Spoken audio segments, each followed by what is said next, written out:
I like steak. It's my favorite meat. It's a Saturday. I have a lot of chores to do, but I'm going to eat all of these steaks. Maybe, okay, not all of them. I'm going to eat 3 of these, not all in one sitting. I'm going to have one for breakfast, lunch, and dinner. Why am I going to do this? I don't know. It just seemed like something to do on a Saturday. But I'm actually going to cook them all 3 different ways as well. So for breakfast, I'm going to cook it in the air fryer. For lunch, I'm going to cook it using the cast iron skillet method that I use. And then for dinner, I'm going to grill it. Use a little grill, an aluminum foil method that I use. And I'll show you guys how I do it. And we're going to decide which way tastes better. So let's start with breakfast. All right, so for the first method, I'm going to do it in the air fryer. And I use this thermometer probe, whatever, that comes with the air fryer. I've used it a few times and it turns out pretty good. But you put it in the meaty part of the steak here, like that. Get our air fryer going on. Oh, no, we want it on grill, but we want it on preset beef. Now I've learned that about right there is where I like it. Although the medium rare is a little too rare for me, even on the higher setting, so I put it on 5, and then we hit start. And then we shut the door. And then we let it warm up. Alright, so then we take it, place it in the air fryer grill, and we let it cook. All right, time to flip it. I did look it up and it did say between 128 and 130 for the medium rare. All right, time to get the food. Take it out and then we let it rest. Now, of course, what I like to do is let it rest with a pat of butter on there. Nice buttery taste.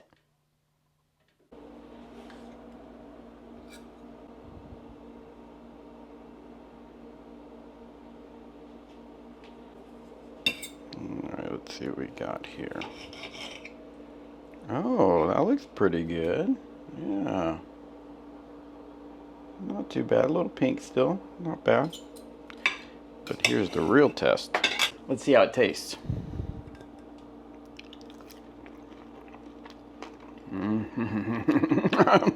I love me some steak. I had a lot of fat on it. That was good though. Okay, so nice and flavorful with the salt and pepper. Definitely nice and juicy. I like putting that pat of butter on it and then pouring it back on there with its own juices after it kind of sat there. I probably cooked it just a touch too much. I could have let it. I probably could maybe not let it rest as much, so it would what do they call it, residual cooking. Or maybe just cooked it maybe to the temperature of maybe 125 degrees and then took it out and let it rest. But it's still good. How can you be mad at steak for breakfast? Come on. That's good stuff. All right, breakfast steak in the air fryer, would recommend. Okay, so after getting some laundry done and getting some other chores done, it was time for lunch. And I'm using my cast iron skillet here. Putting a little butter in there. Probably could have used a little more butter. Put in my steak so it starts searing. And of course you can hear that nice sizzle. So good. Time to flip it over. I put it on there for about 3 to 4 minutes each side. It can get kind of tricky, and I need to get better with the cast iron, but it can get kind of tricky, but you can see here. And then once it's seared on either side, I put it in the oven at about 350 for about 2.5 minutes this time around. And I'm ready to dig into that steak.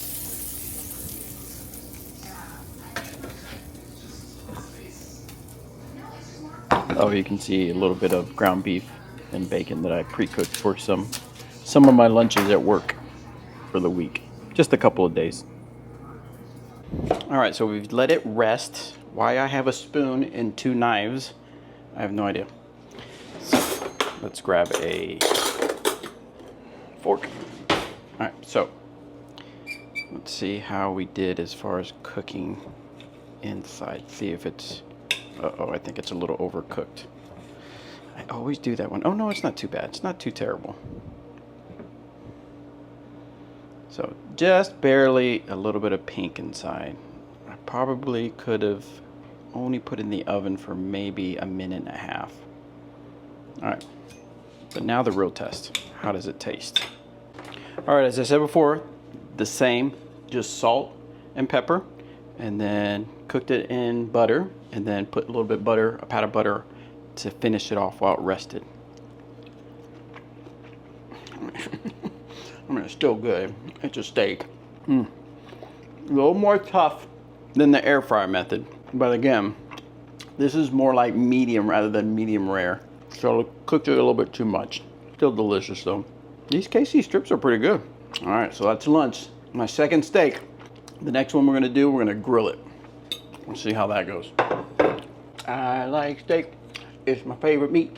Time for dinner. Cooking it in the charcoal grill. I really love this charcoal chimney. Really helps to heat up the charcoal briquettes much faster.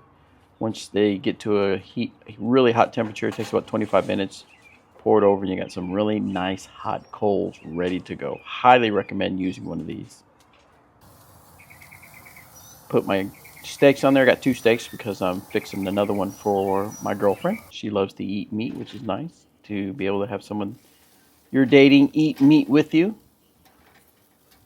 After about 3 or 4 minutes, flip them over for the other side to get them seared on this side. Once they've seared on both sides, I take them out and I'm gonna let them rest in some aluminum foil and put a pat of butter on there, and this way the residual heat finishes cooking them off. So I get to them to about 128, 130 degrees, take them out and let them finish cooking a little bit more in the aluminum foil. Okay, with the grill, it's like a hit or miss with me. I don't have a super expensive grill. I know you don't need a super expensive charcoal grill to cook, but there's just certain things I can't do with it. I don't know, maybe I'm just making excuses, but here's the meat. It's nice and pink in the inside. The only thing is it's not like super brown on the outside, not quite a sear to it that I liked on the air fryer and with the cast iron skillet. I need to get better at cooking my steaks because I used a thermometer, the temperature, thermometer, and it got to like 138, 140, so, excuse me. So it got to the temperature, like over the temperature, but as you can see, it's pink inside still. I let it rest in some aluminum foil with a pat of butter on it. I let it do that so it kind of cooks a little bit longer. Probably should have done it for about 5-6 minutes. I think I did it for about 4 minutes, but really the big thing is the taste. How's it gonna taste? Oh. Okay, there's something about cooking on a grill, a charcoal grill. That's so good, so tasty. That KC strip, I don't know if KC strips are more expensive, same as a ribeye, but these are good. Dip a little bit in that butter. That's so good, so good. I don't know which is better, the grill, the air fryer, or the cast iron. I like either way. I think as far as having the gristle and the sear, the air fry does a really good job. I have to get better at doing it on the cast iron. And of course, grilling has a whole experience of being outside and being outdoors and grilling. That's good, that's good. Nice and tender, not too chewy, and really good. Whew. I'm out here chilling on a nice Sunday evening. Just finished editing most of that video with the steaks, and I thought I forgot to record like the end results, like which we like best, or you know, which method I'm going to use the most. So let me rate this way. Let me think. Okay, so cooking on a charcoal grill, to me, as far as taste and experience, and because I like being outside, I like cooking, grilling. A lot of times when I grill, I'll grill a lot of meat and I'll pre-cook, meal prep. So I'll cook some steaks for dinner, and then I'll cook some hamburger patties, some chicken thighs on there, and that'll be good for the next few days. So I like doing that on the charcoal because it always feels like I'm wasting briquettes if I only cook one thing. So as far as like taste, top. for me. I do need to figure out how to make sure I sear it really well on the grill, so it gets a nice char on it, because I really like the char. As far as convenience, I mean, you've got to. I know it's not that big of a deal, but you've got to, fire up the charcoal grill.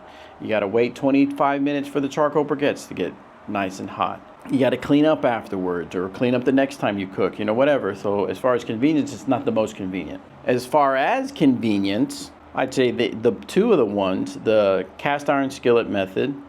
But again, I've got to learn how much to cook in the oven, how long, not too long in the oven, so it doesn't get overcooked for my taste, as far as liking the doneness of it. The air fryer for me, as far as the convenience, is top, because it's literally just salt and pepper, putting that probe in, making a setting, and you put it in there, close the lid, let it do its thing as far as cooking to a temperature, flip it, same thing. It's got the grill marks with the little grill accessory with the air fryer. Take it out, let it rest. To me, and I'm thinking like year round, because using a grill, you got to be during nicer weather. When it's wintertime, what are you going to do? Air fryer. So maybe I get a little bit better doing the skillet, the cast iron skillet method. But for right now, if I just want a quick steak and I don't really need to think much about it, I'm going to go with the air fryers. Overall, air fryer, because it still tastes really good. Let me know in the comments, what did I do wrong as far as my steak cooking? Did I cook? Of course, the ribeye is going to be the best. Ribeye is so good, but the KC strip was pretty good. Let me know in the comments below. What did I do wrong as far as my cooking? What suggestions would you have as far as cooking methods for my steaks? Appreciate you guys.